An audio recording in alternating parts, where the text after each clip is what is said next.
পাগলা শান্তি দেখা তো চিন্তা করতে হইব না কোন জায়গায় কি আওয়াজ এসে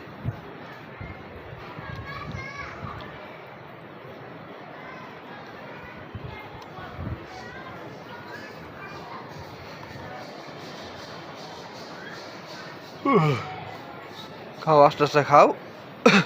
খাওয়া শেষে দৌড়ি করে বসে পায়না করে আমি গাছে পানি দিই ঠিক আছে সন্ধ্যা হয়ে আছে গাছগুলো সব শুকাই দিতেছে এটাই এসে নিয়ে বসে গাছগুলো ঠিক আছে খাইয়া পছন্দ করলো পায়খানা করলে খোলা ফেলো আমি গাছে পানি দিই ঠিক আছে লাগো আমি গাছে পানি দিতেছি গুরু বয় লক্ষ্মীর আমার